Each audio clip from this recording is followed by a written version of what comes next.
Algunas cantidades en física no solo tienen magnitud, también tienen dirección.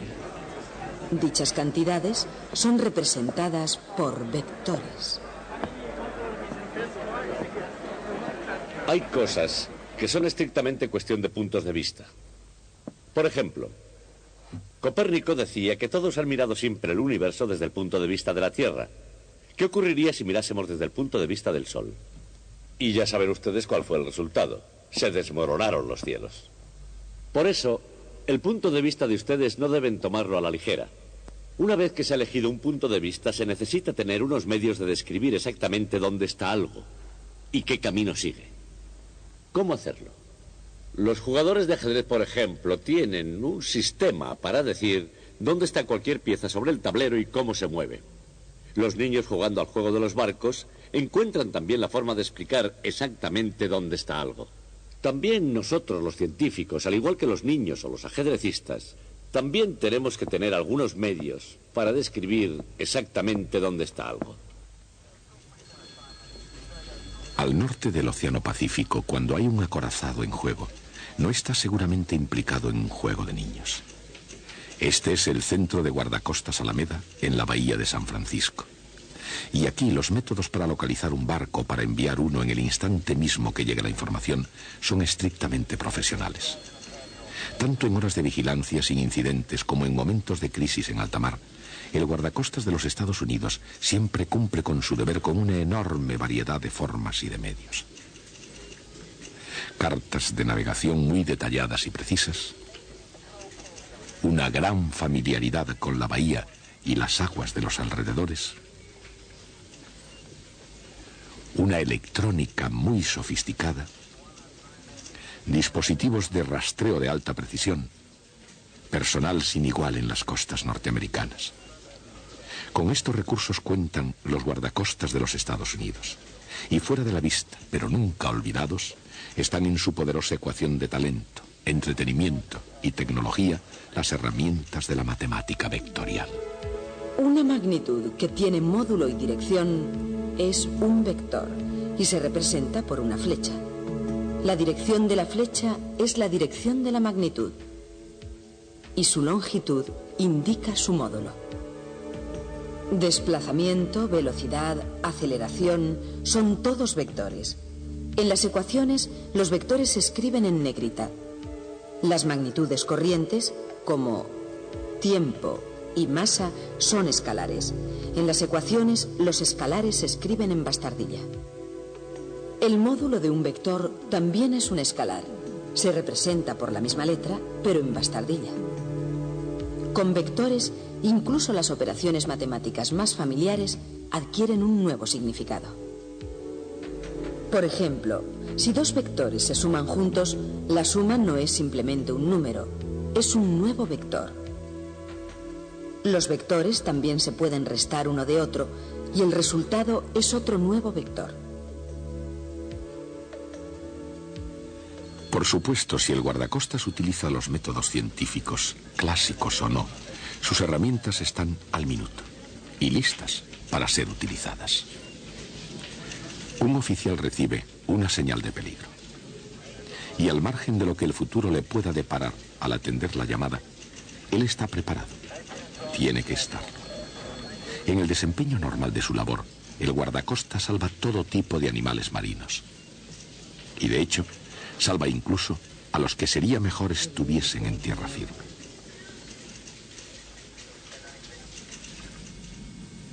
Una tripulación de marinos domingueros en un buen yate, el Iris Coffee, parece que se ha ido a la deriva, por supuesto, y se encuentran perdidos en un punto totalmente desconocido. Tampoco es que se conozca muy bien cómo pueden el capitán y sus hombres haber llegado a semejante situación. En cualquier caso, el guardacostas usa sus propios recursos. En el chasquido de un interruptor, se oye el eco de la tripulación del barco. Los hombres se ponen rápidamente en movimiento.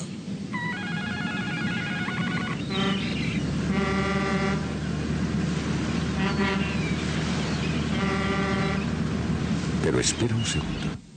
Este acercamiento puede no ser necesario. Al menos por el momento, desde el punto de vista de la tripulación del yate. Mientras haya bebidas a bordo, no hay todavía situación de peligro en el Irish Coffee. Malcolm Bogart y Percival Flynn, hombres valientes que en alta mar adquirieron su bravura de su jefe, el capitán Duke. Tanto si el peligro es inmediato, como si solo fuera potencial, los guardacostas de los Estados Unidos nunca lo toman a la ligera. Irish Coffee, aquí el guardacostas. Indique situación y naturaleza de su dificultad. Aquí Irish Coffee. Tenemos problemas y estamos en algún lugar fuera de las costas de San Francisco. Atención, Irish Coffee. Sintonice el canal 13 en su monitor y póngase en contacto con nosotros cada 15 minutos. Estar perdidos en el mar no es cosa de risa. Y si se trata de alguien que no está debidamente preparado para ello, puede hacer que la situación sea todavía más peligrosa. Y en particular, cuando estas coordenadas se encuentran en el mapa de calles de San Francisco.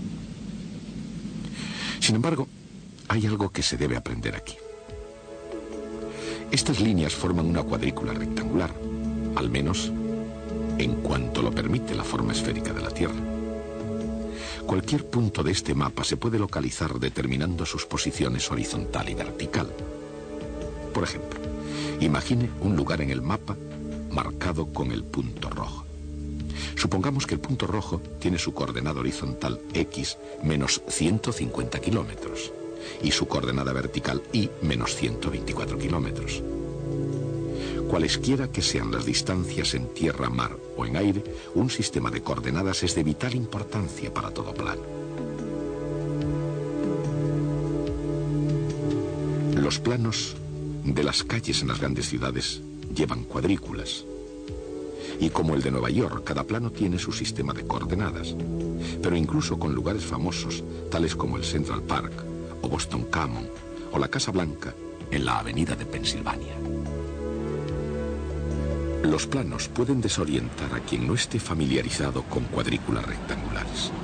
Por supuesto, para los oficiales de policía o para los taxistas, esa cuadrícula es simplemente un modo para ir de un sitio a otro. Pero para algunos, encontrar el camino por el mundo presenta un reto.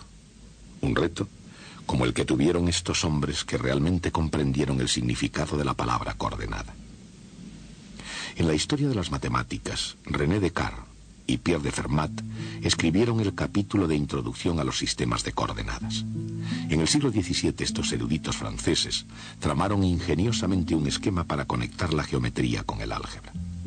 Al mismo tiempo, pero al otro lado del Canal de la Mancha, John Wallis desarrollaba una teoría en términos semejantes.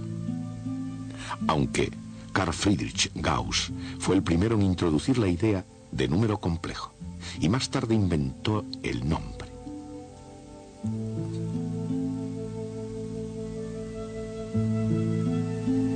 En su libro Álgebra, Wallis representaba un número complejo, por ejemplo, A más BI, midiendo la parte real a lo largo de un eje horizontal y la parte imaginaria B a lo largo de un eje vertical.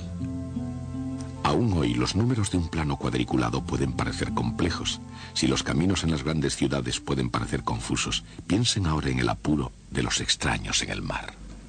¡Ahí, mira! ¡Es una avioneta! ¡Sacad las letras! ¡Deprisa, ¡Vamos! deprisa! ¡Corre! ¡Antes de que se vaya! ¡Corre!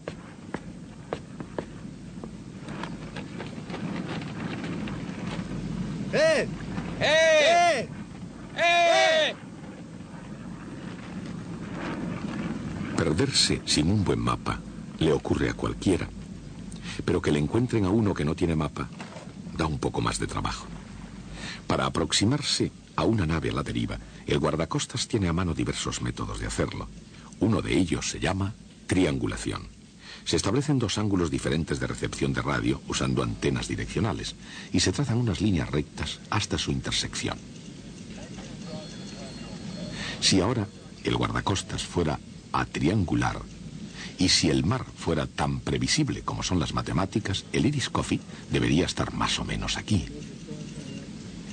Eso suponiendo que el Iris Coffee se estuviese quieto, lo que es mucho suponer. Los barcos suelen ir a la deriva, a merced de las corrientes marinas.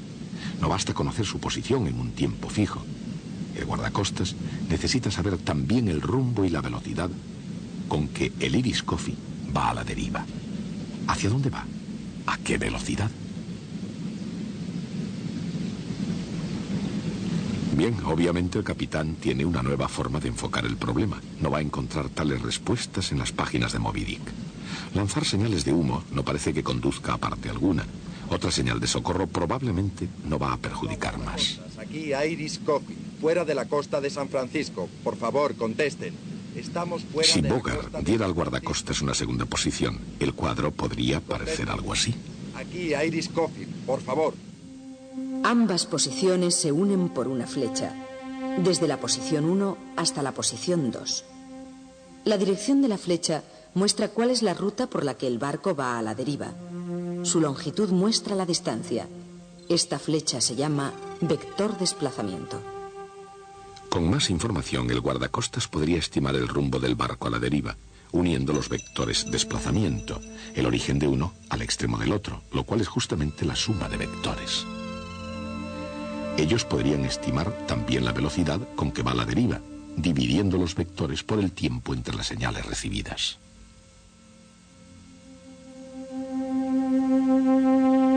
Se puede multiplicar un vector por un escalar. Este nuevo vector tiene la misma dirección y sentido si el escalar es positivo, pero su módulo puede ser diferente. Si se multiplica un vector por un escalar negativo, invierte su sentido. Por supuesto, un guardacostas moderno raramente calcula la ruta de un barco a la deriva trazando vectores de desplazamiento y velocidad a mano. Sin embargo, cuando se vale de ciertos principios de la navegación y de las matemáticas, el valor del vector no puede ser subestimado, ni incluso aquí su historia puede ser pasada por alto. El álgebra vectorial nació en el siglo XIX y sus progenitores fueron William Rowan Hamilton, un irlandés, y un alemán llamado Hermann Grassmann. Con la creación de esta matemática, Grassmann intentó desarrollar una estructura algebraica en la cual se pudiera basar la geometría de cualquier número de dimensiones. Aunque muchos opinaron que su trabajo era demasiado complicado para aquel tiempo, la semilla de las matemáticas de Hermann Grassmann procedían del bagaje intelectual de la antigua Grecia. La ley del paralelogramo para la composición de fuerzas que Aristóteles consideraba en el caso especial de un rectángulo es un ejemplo de la suma de vectores. Desde entonces, de una manera o de otra, esa idea ha sido considerada con el mayor cuidado. Isaac Newton pensó bastante en la ley del paralelogramo para la composición de fuerzas para incorporarla a su magnífica obra Principia. Incluso entonces se necesitaron un par de siglos más para que Grassmann y Hamilton comprendieran el alcance y las muy diversas aplicaciones de los vectores. Intentando interpretar matemáticamente la rotación en el espacio en términos físicos, Hamilton buscó una analogía tridimensional de números complejos. En lugar de ello, encontró un álgebra de objetos de 4 dimensiones que llamó cuaternas. Una cuaterna tiene una parte vectorial que es tridimensional y una parte escalar unidimensional. Aunque ello mejoraría el concepto de vector y de escalar, Hamilton ideó un modo enormemente viable de expresar la mecánica de Newton.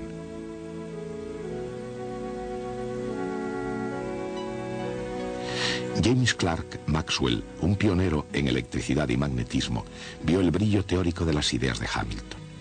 Pero aún así, en general, no fueron aceptadas para ser efectivas. El contenido y la forma tenían que ir a la par. Mientras que la teoría de Hamilton era muy sencilla, su forma era demasiado complicada para poder sobrevivir. Pero en esencia, sin embargo, la teoría sobrevivió. En el siglo XIX, el profesor de Yale, Josiah Willard Gibbs, tomó las ideas originales de Hamilton y Grassmann y las aplicó a la física teórica. No obstante, muy reacio en aceptar ideas ajenas, Gibbs esperó 2 décadas antes de permitir que E.B. Wilson reordenara sus notas en forma de libro. Finalmente, con su publicación en el año 1901, los vectores dieron la vuelta al mundo hasta que, igual que el sonido de la música, pudieron ser escuchados en casi todas partes donde había encuentro entre personas. Por supuesto, el álgebra vectorial como la notación musical requiere práctica. Incluso a bordo del Irish Coffee, un poco de ejercicio no empeoraría mucho la situación. Y en cualquier caso, al contrario que en la lírica de ciertas canciones, los vectores tienen muchas aplicaciones.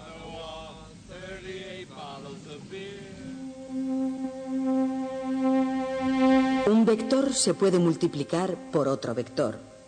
El producto escalar de A y B es un escalar que mide la tendencia de 2 vectores para apuntar hacia la misma dirección.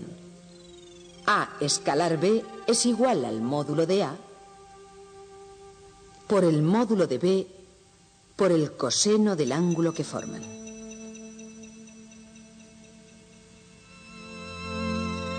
Si A y B son perpendiculares, su producto escalar es 0. El producto escalar de un vector por sí mismo es justamente el cuadrado de su módulo.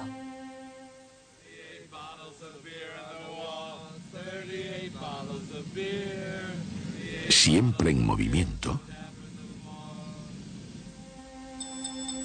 El producto vectorial de 2 vectores es un nuevo vector perpendicular al plano determinado por los vectores originales. Su módulo es el área del paralelogramo formado por los vectores originales.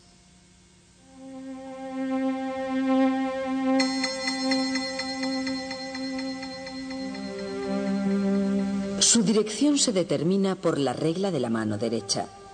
El producto vectorial mide la tendencia de 2 vectores a ser perpendiculares y es una de las herramientas más eficaces para describir la rotación o giro de los objetos.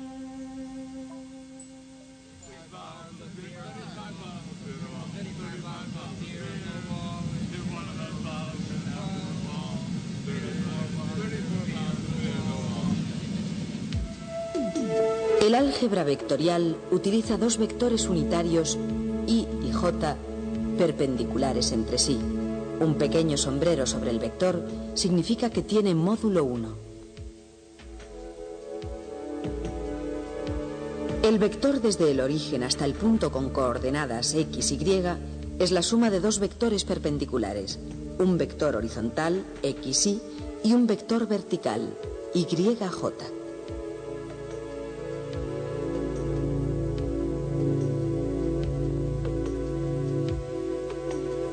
Con la ayuda de I y J, en el álgebra ordinaria se pueden sumar y multiplicar vectores.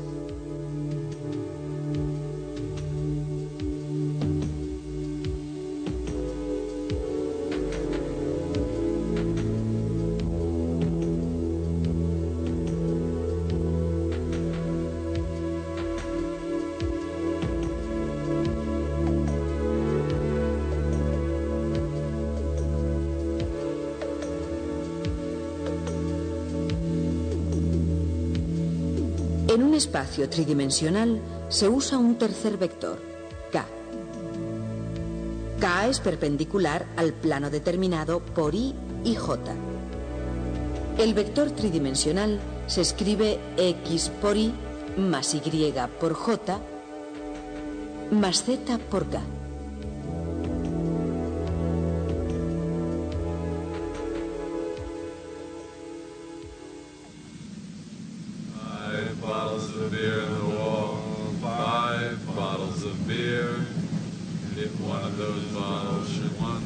Lo que dice una canción es una cosa y lo que hace un barco en movimiento es otra muy diferente, especialmente si va a la deriva en el mar.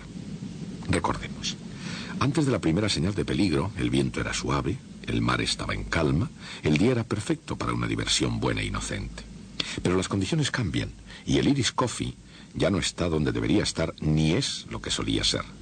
De nuevo, el viento en el mar es una fuerza con la que tienen que contar el capitán y la tripulación, puesto que la velocidad del viento tiene magnitud y dirección. Es una cantidad vectorial. Y lo mismo sucede con la velocidad de las corrientes. Y así ahora, yendo a la deriva con viento y agua, pero yendo rápidos a ninguna parte, estos hombres están perdidos. Hasta que finalmente se den cuenta de ello. Por supuesto, si el capitán fuera mínimamente aficionado a las matemáticas, trataría de imaginar cómo ayudar al guardacostas. Él habría determinado la posición de su barco. Quizás a unos 150 kilómetros al oeste y 124 kilómetros al sur de la base de guardacostas Alameda. Habría calculado la velocidad del viento, digamos 40 kilómetros por hora viniendo del sur. Habría calculado también que su barco era empujado a una velocidad media de unos 2 kilómetros por hora, exactamente hacia el norte.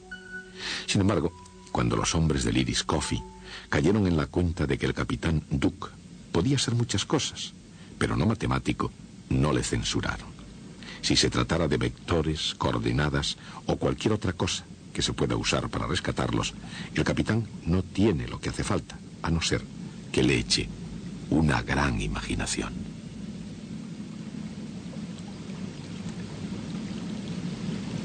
Así, con su ayuda, sin decir nada de vectores ni coordenadas, velocidad del viento, probable dirección de la corriente, y utilizando un helicóptero como buena medida, las cosas se pueden poner en marcha. En la imaginación del capitán Duke, el piloto tiene suficiente fuel a una velocidad no superior a 125 kilómetros por hora para permanecer 4 horas en vuelo. Digamos que 2 horas para llegar hasta aquí y 2 para volver. Y 230 kilómetros como máximo cada recorrido. ¿Podrá llegar el helicóptero hasta el Irish Coffee? Y ciertamente es importante. ¿Podrá después volver el piloto a su base? El viento se lleva al helicóptero exactamente hacia el norte a 40 kilómetros por hora, o sea, en 2 horas 80 kilómetros hacia el norte. Así, si el piloto volara a lo largo de uno de esos vectores, terminaría fuera de su alcance. Él no volaría más lejos porque no podría contar con un viento constante que le ayudara a volver a la base. La situación no es tan mala como parece. ¿Por qué? Porque el Irish Coffee también va a la deriva hacia el norte a 2 kilómetros por hora. En 2 horas habrá avanzado 4 kilómetros exactamente hacia el norte, lo que le situaría al borde del radio de acción del helicóptero. Contando con la velocidad del aire, la velocidad del viento y la velocidad del barco a la deriva, el piloto puede estimar la dirección correcta y alcanzar al Irish Coffee. ¿Es eso posible incluso en la imaginación del capitán? Sí. Y la respuesta en realidad debería ser obvia. La trayectoria del helicóptero y su desplazamiento por el viento se combinan o suman como vectores. Estos cálculos tan sencillos como son serían vitales si el guardacostas norteamericano pudiera leer el pensamiento del capitán Duke. En lugar de eso, ellos marchan según un plan suyo. Se oye el eco de la tripulación del barco. Los hombres se ponen rápidamente en movimiento. De hecho, el Irish Coffee está a unos pocos kilómetros al sur de las Islas Farallón, cerca de la bahía de San Francisco y a una distancia en la que casi se oyen a gritos. Así que el capitán Duke y sus hombres pronto estarán a salvo, y antes de que su almacén de bebidas se haya vaciado, ya se encontrarán en tierra firme. Y hasta que aprendan sus lecciones de navegación, por no decir nada de vectores, ahí es donde deben estar. Hasta Copérnico, el centro de la Tierra había sido el centro del universo. De hecho, si leen bien la teoría, la misma idea de posición, ¿qué significaba? Solamente algo que estaba en relación con el centro de la Tierra. Entonces llega Copérnico y realiza una operación matemática rutinaria escribiendo las ecuaciones de las órbitas planetarias en un sistema de coordenadas diferente. El mundo nunca es otra vez el mismo. Pero eso es engañoso. Hace que suene como si lo importante fuese tener un sistema de coordenadas correcto. Y después de pensar, la conclusión que nosotros sacamos es que todos los sistemas coordenados son igualmente buenos. Copérnico dice que el origen debería estar en el Sol. Y el guardacostas dice que el origen debería estar en su estación coordinadora. Y ambos tienen igualmente razón. Podemos decirlo de un modo más profundo. La idea es que las leyes de la física son exactamente las mismas en todas partes. Las leyes de Newton actúan exactamente igual en la nebulosa de Cáncer como en Kansas City. Y porque nos lo creemos, necesitamos una forma de expresar esas leyes que funcionan igualmente bien en todos los sistemas coordenados. Y esa forma son los vectores. La misma idea de un vector es ya algo desconcertante porque tiene un tamaño y una dirección, pero no tiene un lugar.